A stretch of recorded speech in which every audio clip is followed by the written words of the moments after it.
अस्सलाम वालेकुम। रवायती सा घर था, ऐसा ही जैसे होता है। इस घर में कदम रखते अदीला को एक लम्हा डर भी लगा था, मगर इस समय एक गर्म हाथ में इसका डरा सहमा नाजुक सा हाथ था। वो अनजान आदमी था, पता नहीं कैसा हो। जिंदगी कैसे कैसे अंधेरे डरावने रास्तों पर ले चलती है। डर लगता है, बहुत डर।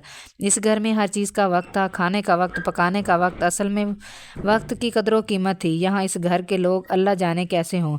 मैं कुछ नहीं जानती, किस्मत थी यहाँ इनके घर तो जो आया खाना मिल गया, कभी कभी देर सवेर भी। हाशिम मोहब्बत करने वाला इंसान था, मगर जहाँ मोहब्बतें हों वहाँ साजिशें भी हुआ करती हैं। इसने सुबह की नमाज़ पढ़ी, मामूल के ज़िक्र अज़कार के बाद सास के लिए चाय बनाने लगी। इससे पहले भी दो औरतें, जिन्हें जिठानियाँ देवरानियाँ कहते हैं, वो भी जागी हुई थी।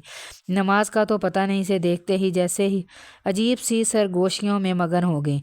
अदीला जिक्र में मसरूफ़ ही चाय में पत्ती डालने लगी थी, जब एक बोली, इतनी सुबह सुबह भाभी, अभी नई नई शादी है। नमाज के लिए ज़रा जल्दी उठ गई थी बस। जाते जाते इसने इतना ही कहा था। इन दोनों का मुंह ज़रा सा खुला था। ये कोई नई चीज़ है, बिल्कुल ब्रांड न्यू। इन दोनों ने सोचा था। इनमें इत्तेफाक ज़रा सा भी नहीं था। सास आए दिन इनके झगड़े निपटाती फिरती, इतना लड़ती कि चुप कराना मुश्किल हो जाता। अब इस नई बहू के लिए इनका एका सा हो गया था। इत्तेफाक था इनकी हर बात में, पता नहीं क्या होने वाला है।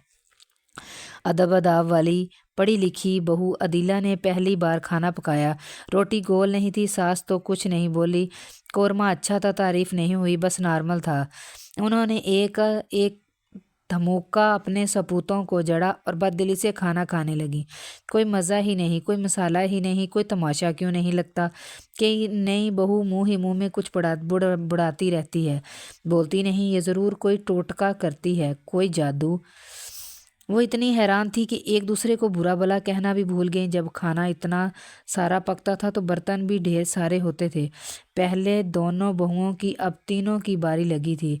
इन दोनों ने सोचा कि अदीला के लिए इतनी सज़ा ही काफ़ी है कि सारे चिकनाई जमे बर्तन वो अकेली धोए। शाम का सन्नाटा छा रहा था, सर्दियों के दिन थे। वो दोनों अपने कमरों में ड्रामे देखते देखते ड्रामे करने लगी। मुझे बुखार है, मेरी टांग में दर्द है। अदीला ने मगरिब की नमाज पढ़ ली थी। बड़ी आई मौलवी की औलाद। उन्होंने ज़ेरे लब इस सियासत पर इसे काफ़ी बुरा भला कहा। आते ही मुट्ठी में कर लिया सबको। इसे कहते हैं ना चालाकी। जब धीरे धीरे हजूम छटा, हर कोई अपने कमरे का होकर रह गया। तब बड़ी वाली किचन में गई। हर शय साफ शफाफ रखी थी अपनी जगह पर। इसने ज़रा भी शोर शराबा नहीं किया था, ना उठा पटक के बर्तन में क्यों धोऊं। नौकर तो नहीं, बराबर की बहू हूँ, मगर यहाँ किसी किस्म का मुकाबला नहीं था। वो इशा की नमाज़ पढ़ने अंधेरे में इसे काफ़ी डरावनी लगी थी। इतना काम अकेले का लिया, इसके पास ज़रूर मुअक्कल हैं। वो भी तेज़ी से बर्तन धोने वाली खामोश। छोटी वाली ऐसा ऐसा बगैर शोर किए अपने कमरे की तरफ गामजन हुई। तब अचानक ही इसे अपनी सास नज़र आ गई। हालांकि इस वक्त जागने का कोई इम्कान भी ना था और इनके तेवर अच्छे खासे ख़राब थे।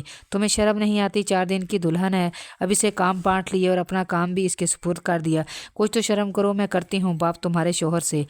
इन्हें बहुत बुरा लगा था, इतना बुरा कि वो डर गई। हमारी दफ़ा तो ऐसा इंसाफ ना हुआ, इसने सोचा, और फिर बड़ी वाली के कमरे में जाकर सरगोशियाँ करने लगी। तब पीछे से जैसे कोई ताक में खड़ा था, खुले दरवाजे से आदल सामने आ गया।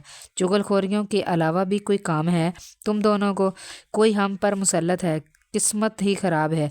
दोनों ने सोचा और हसरत से अदीला के कमरे को तकने लगी।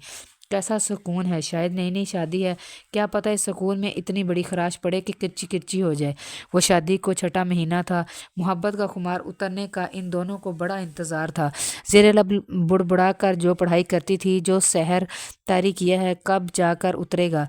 अब उतर भी जाए। सब खाना खा रहे थे, रोटियां तवे से उतर उतर कर आ रही थी।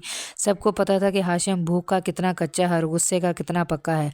सब खा रहे थे, रोटियां सामने पड़ी थी। हाशिम आ गया था और तवा गूंदे आटे के साथ ठंडा हो गया था। अदीला ने काम अचानक छोड़ दिया था। अब सबको हाशिम की धाड़ का इंतज़ार था, एक ऐसी चीख जो मुर्दे जगा दे और जिंदा अदीला को मुर्दे में बदल दे। खाना इस वक्त तक तो सामने होता है, मगर अम्मी ने हाशिम के लिए 2 रोटियां डालकर ट्रे सामने ला रखी। मैं खुद ले लेता। हाशिम मुस्कुरा रहा था और खाने में मगन था। तुमने नमाज पढ़ ली? भाई ये आदत बहुत अच्छी है तुम्हारी। कौरमा मज़ेदार है। हाशिम की मुस्कुराहट आग लगा रही थी, मगर इस गोश्त के जलने की बू नहीं आती। اس نے خود بھی سکون سے کھانا کھایا تھا۔ ان دونوں نے ایک دوسرے کا منہ دیکھا اور دیکھتی رہ گئیں۔ نندوں کے زہر سے کون بچ سکتا ہے، مگر وہ بچ گئی۔ ایک ذرا سا سوٹ ہی تھا، اس نے چپ چاپ دے دیا، حالانکہ امی نے بڑے دل سے بنا کر دیا تھا، مگر اسے جس دن پہنا تھا اسی دن شوہر نے 2 سناٹے دار تھپڑ آپی کو دے مارے تھے۔ ایسے ہاتھ چھٹ تو نہیں تھے، آنسو تھے کہ آنے کا نام ہی نہیں لے رہے تھے۔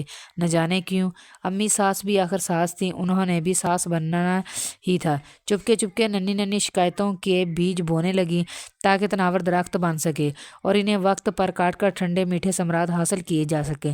آنسو مکار آنسو ان بیجوں کو پانی دے کر سیراب کر رہے تھے۔ ان کی اپنی بھی بیٹی تھی، مگر انہیں تب تک سکون نہیں ملا جب تک اس پر بہن جیسی سوکن نہیں آ گئی۔ عدیلہ نے عدل جاری رکھا، شکایت کا موقع نہ دیتی، مگر شکایتوں کا کیا ہے، یہ تو لگتے ہی رہتی ہیں، وجہ ڈھونڈنے کی ضرورت نہیں ہوتی، جب چاہے لگا لو، ان کا کیا ہے۔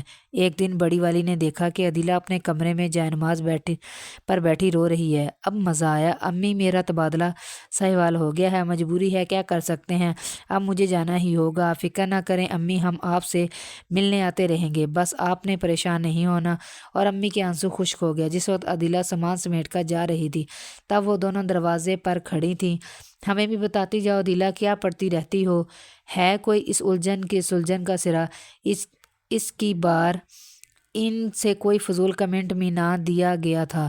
پتھر آنکھیں ہے اس مسئلے کا حل۔ سنو، جب کبھی ہم اپنے لیے بول نہ سکیں، ہمارے ساتھ زیادتی ہو رہی ہو، ہم اکیلے ہوں تو نماز کی طرف آؤ، بھاگ کر آؤ وقت پر، اور سنو، ہر وقت درود پڑھتے جاؤ، ہر بند دروازہ کھلا ہے تمہارے لیے، بھاگ کر گزر جانا، کوئی رکاوٹ نہیں ہوگی، اور اس بات کو صرف تبلیغ مت سمجھنا۔ یہ کہہ کر عدیلہ نے گھر کی دہلیز پار کر لی تھی۔